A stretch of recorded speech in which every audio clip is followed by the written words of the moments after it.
Hello. ചക്കക്കാലൊക്കെ ഏകദേശം കഴിയാറായപ്പോഴാണ് കേട്ടോ നമ്മുടെ വീട്ടിലെ ചക്ക ഉണ്ടാവണത്.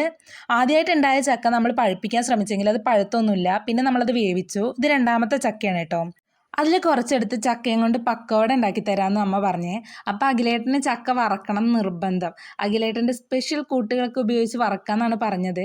പ്രത്യേകിച്ചൊന്നുമില്ല, മഞ്ഞപ്പൊടി ഉപ്പും ചേർത്ത് തിരുമ്മി ആ ഉപ്പുവെള്ളം പിഴിഞ്ഞളഞ്ഞിട്ട് വെറുതെ ചട്ടിയിലിട്ട് അതൊന്ന് ചൂടാക്കി പിന്നെ ഓയിൽ നന്നായിട്ട് ചൂടായി വന്നപ്പോൾ അതിലിട്ട് വറുത്തെടുക്കുക കേട്ടോ ചെയ്തത്. 2 പ്രാവശ്യമായിട്ട് വറുത്തെടുക്കുകയാണ് ചെയ്തത്. എന്തായാലും നന്നായിട്ടുണ്ടായിരുന്നു, കുറ്റം പറയാനൊന്നും പറ്റില്ല. പിന്നെ അമ്മ പക്കവട ഉണ്ടാക്കി. അത് അടിപൊളിയായിരുന്നു കേട്ടോ, നല്ല രസമുണ്ടായിരുന്നു കഴിക്കാൻ. ചക്കയും കൊണ്ടൊക്കെ പക്കവട ഉണ്ടാക്കുന്നത് ഞാൻ ആദ്യമായിട്ട് അറിയാണ്. അമ്മയ്ക്ക് അമ്മേൻ്റെ അനിയത്തി പറഞ്ഞു കൊടുത്ത റെസിപ്പിയാണ് അത്ര. എന്തായാലും നന്നായിട്ടുണ്ട്. ഇതിൻ്റെ കൂടെ തട്ടുകടയിലൊക്കെ കിട്ടുന്ന അങ്ങനത്തെ ചമ്മന്തി കൂടെ ഉണ്ടായിരുന്നെങ്കിൽ സൂപ്പർ ആയനെ. വൈകുന്നേരം നല്ല ചൂട് ചായയും പക്കവടയും ചക്കവറുത്തൊക്കെ കൂട്ടി അടിപൊളിയായിട്ട് ചായ കഴിച്ചു. പിന്നെ വേറെ പണിയൊന്നും ഉണ്ടായിരുന്നില്ല, കുറേ നേരം വർത്താനൊക്കെ പറഞ്ഞ് അങ്ങനെ ഇരുന്നു. നമ്മുടെ ഇങ്ങനത്തെ കുട്ടി കുട്ടി വീഡിയോസ് ഇഷ്ടമാണെങ്കിൽ ലൈക്ക് ചെയ്യാനും ഷെയർ ചെയ്യാനും സബ്സ്ക്രൈബ് ചെയ്യാനും മറക്കല്ലേ കേട്ടോ.